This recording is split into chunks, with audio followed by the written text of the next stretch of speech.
It's so interesting, the entrepreneur's journey, and Mhm. you really are one. And I think that it would be fun to talk about your journey starting this payment solution in this high risk space. I know that you self funded the company. You have celebrated publicly that you were profitable in under a year, woman led company, or a single mom of three. What pushed you to take the leap and start PayRio?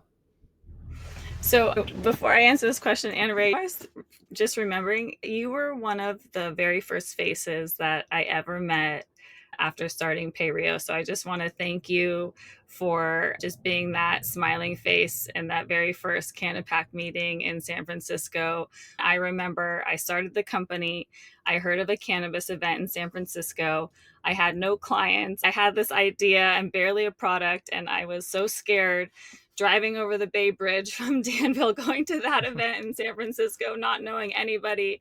And you were there and we talked. And I am so thankful to be here over 3 years later. And thank you for supporting me this whole time. So I really appreciate you. I was just thinking like you were one of the first faces that I ever met in cannabis. So thank you for that. That's so But how did I start this? I spent so much time at JP Morgan and I absolutely loved it, but I was getting the itch to leave after 10, 11 years. And growing up in the Silicon Valley, I feel like I wanted to get back into the startup world. Startups were always in my blood, and my kids were older. So I took the leap of faith and took an opportunity to be the chief revenue officer at a fintech outside of JP Morgan, and the whole JP Morgan family was super supportive of me doing that.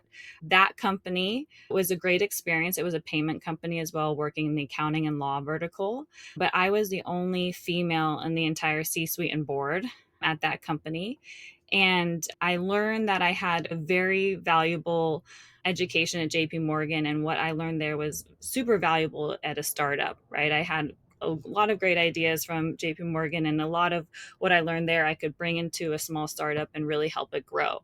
However, I also learned that I also being the only female there, I just didn't get treated the way I should have. And I didn't have very good experience with that CEO and ultimately had to leave the company. And at that time, I just knew that I wanted to start my own company that was really supportive of women in business. And I wanted to just be a female entrepreneur and show other women that they could do it too. And so that's why I started PayRio, was out of that experience of if I couldn't be the change at a company that was very male dominated, I thought maybe I could just be the change and do it myself. So that's why PayRio was started. We do employ a very large majority women, a lot of stay-at-home moms and stay-at-home parents, so that it can give them the opportunity to support their families as well. And it's just been a wonderful experience so far, and self-funded because I don't know, I just didn't know how to go out and get funding, and all I knew was like I just started it by doing 100 cold calls a day, and that's really how I started the business, and it grew from there.